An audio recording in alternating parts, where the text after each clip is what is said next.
Bonjour à tous et bienvenue sur ma chaîne. On se retrouve aujourd'hui pour une nouvelle vidéo dans laquelle je vais vous présenter la dernière arrivée chez Ducati, donc la Ducati Desert X que vous retrouvez derrière moi avec sa superbe signature lumineuse.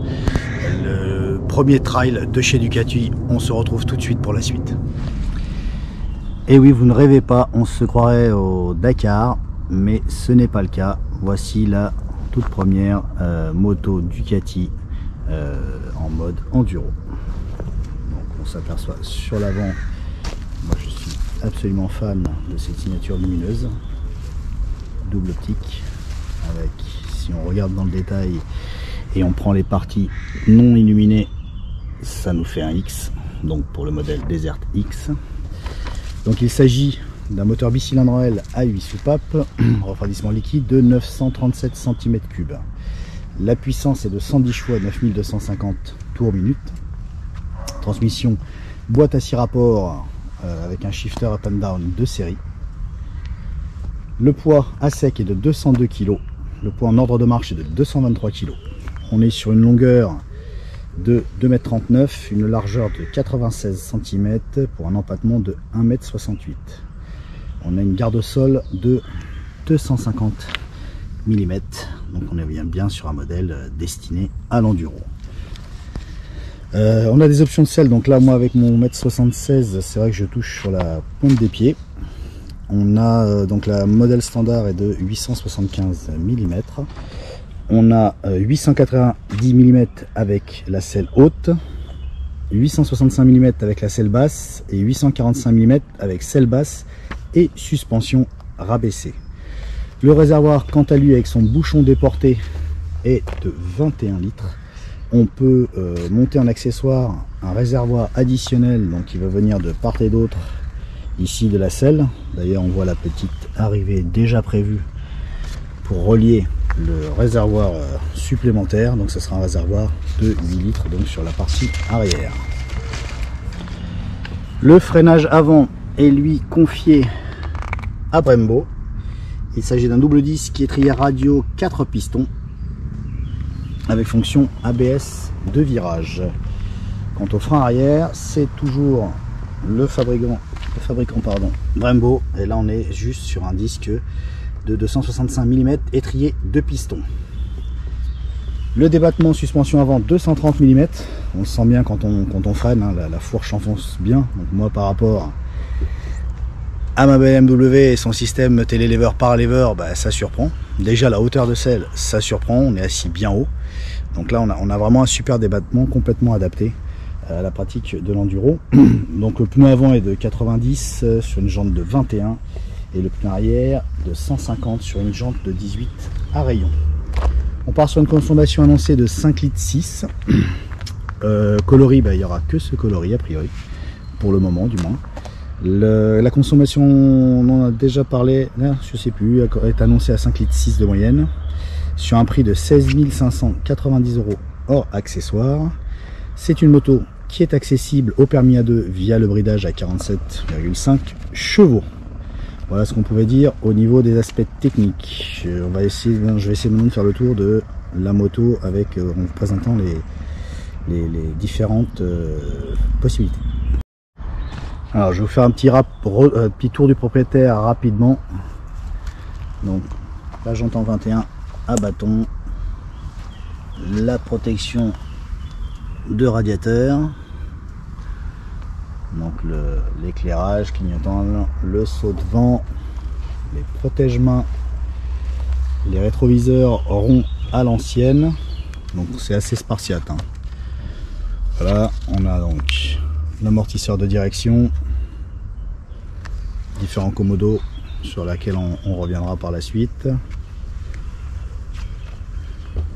Voilà, ici la poignée passager de maintien. Donc visuellement on est sur comment dire, une image un peu rustique, hein. Hormis l'avant, moi ça me fait vraiment penser à la Yamaha Super Ténéré du Paris-Dakar. Les platines repose-pied sont assez larges, donc quand on est en position debout, c'est très confortable. Transmission secondaire par chaîne, comme on l'a dit, boîte 6 vitesses. Voilà. L'échappement, est assez fin. Donc on peut avoir en accessoire un échappement Terminioni, parce que là d'origine c'est pas glamour la sonorité émise par cet échappement. Merci les numéro 5. Une grosse pédale de frein.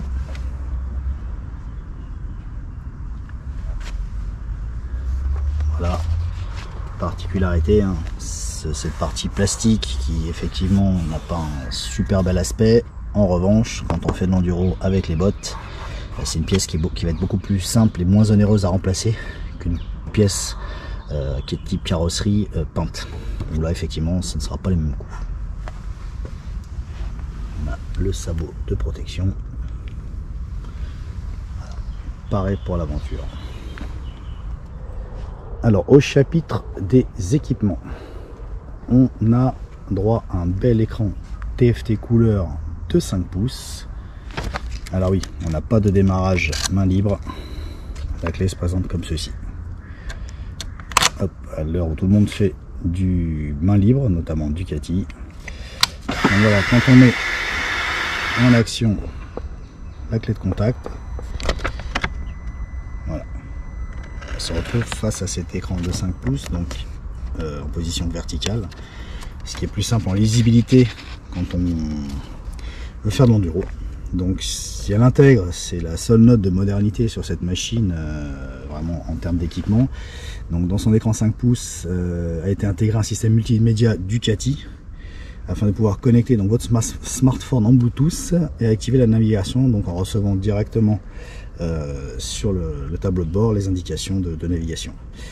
Il y a aussi deux modes d'information, donc standard où toutes les informations nécessaires à la conduite sur route sont affichées avec le régime et la vitesse au premier plan, et le mode rallye qui affiche l'autonomie restante, et la fonction Trip Master généralement utilisée sur les motos de rallye pendant la navigation.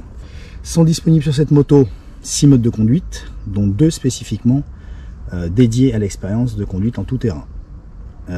Donc enduro, le mode rallye, en plus des modes sport, touring, urban et wet. Nous sommes sur un éclairage donc full LED.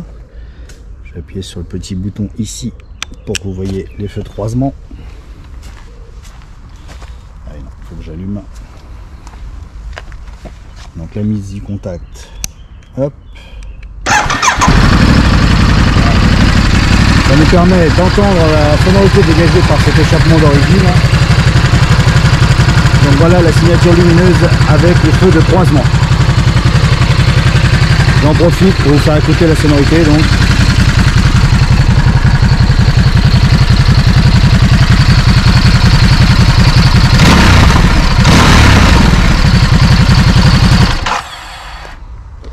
Voilà. On va revenir après sur le tableau de bord. On va d'ores et déjà parler donc des commodos. Donc on retrouve l'indicateur de direction gauche-droite, le klaxon ici, la navigation dans les menus, le régulateur de vitesse, les feux de détresse, l'ABS déconnectable, appel de phare, plein feu. Voilà, côté gauche, l'embrayage, le levier d'embrayage lui est réglable via la petite molette qui se trouve ici. Donc on a les protège-mains, Durit Avia avant d'embrayage, maximum d'embrayage. Ici donc côté droit on retrouve donc le système de démarrage et de coupure d'alimentation. Ici donc c'est quand on veut passer en croisement. Et derrière on a le bouton donc préinstallé pour les poignées chauffantes. Donc ça reste une option, mais ils ont eu l'intelligence de déjà préparer le commodo. Pareil, levier de frein avant réglable via la petite molette qui se trouve ici.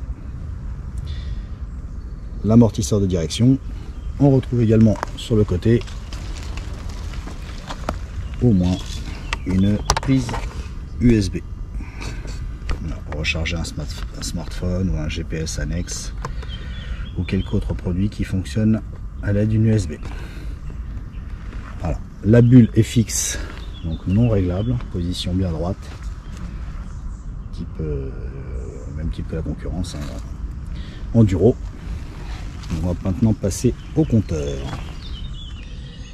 Donc on se retrouve face à cet écran vertical de 5 pouces couleur. Donc ici on peut choisir les différents modes évoqués précédemment. Donc là nous sommes en mode sport. Donc évidemment on fait défiler ici les menus et après on rentre dedans en appuyant côté droit. Donc urban pour la ville, sport, on avait touring, wet, enduro et rallye. Voilà. Donc là on sort, hop. Affiché à l'écran, on retrouve l'autonomie, les différents réglages, l'heure, rapport engagé, donc le compte tour. Là, un petit message nous indiquant que la béquille latérale est déployée. Le réglage anti-wheeling, DTC, ABS, donc tout est paramétrable, c'est ce qui est super chez Ducati globalement et chez d'autres aussi. Température d'air ambiante et ici les trajets, les partiels, température d'eau que donc on fait défiler, vous voyez, toujours avec le même commodo.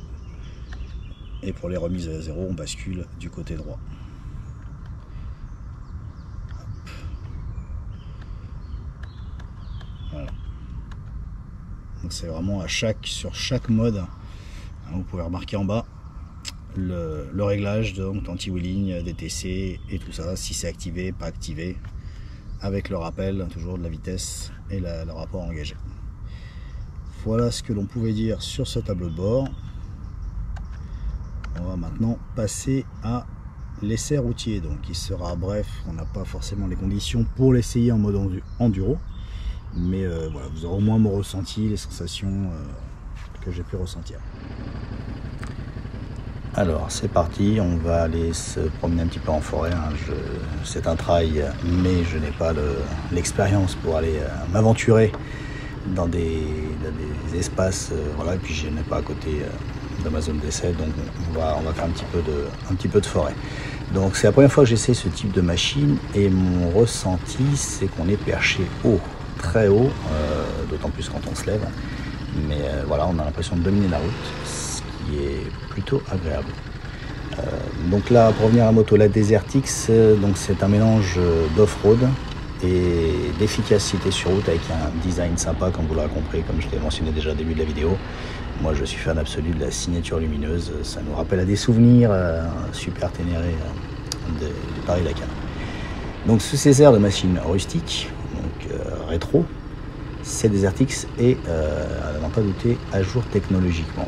Pour rappel, donc en plus de ce dont j'ai déjà parlé au début de la vidéo, elle est équipée d'une centrale inertielle, d'un ride-by-wire, d'un anti-wheeling et du traction control. Cette Ducati Desert X est 100% nouvelle, enfin presque, car en fait le bloc moteur est emprunté à la Multistrada V2 et gagne au passage 1,7 kg. Simplement ils ont modifié la démultiplication donc pour offrir plus de performance en off-road. La conséquence, donc les deux premiers rapports sont plus courts et le sixième rapport est plus long.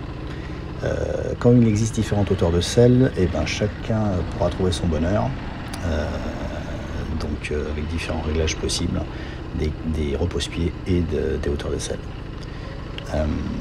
L'écran TFT, quant à lui, positionné de façon verticale à la manière d'un roadbook, est très lisible. Mais du coup n'est pas inclinable, c'est le petit défaut qu'on pourrait lui faire. Quant à l'ergonomie est bonne, on prend rapidement ses marques, on peut changer les modes de conduite en roulant, il suffit simplement de couper les gaz. Le réservoir quant à lui est d'une contenance de 21 litres, de forme spécifique, étudiée afin d'optimiser la conduite, qu'elle soit assise ou debout, pour la pratique de l'enduro. La roue avant de 21 pouces offre une bonne stabilité, contrairement à ce qu'on aurait pu penser, et ça ne gêne absolument pas la maniabilité. Les suspensions quant à elles ont un bon débattement de 230 mm, sont entièrement réglables donc en fonction de l'utilisation qu'on souhaite en faire, route ou piste. Le moteur est bien présent avec une belle allonge, le quick shifter up and down est précis, le freinage signé Brembo n'a à s'offrir en rien, donc il offre un freinage puissant sur lequel on peut mettre du feeling. Les prestations sur route sont bonnes avec un petit bémol pour la protection qui avec la petite bulle n'est pas des plus efficaces, mais il existe en accessoire des bulles un peu plus larges. Et puis je pense que les gens qui achèteront ce type de machine ne l'achètent pas pour ses prestations GT.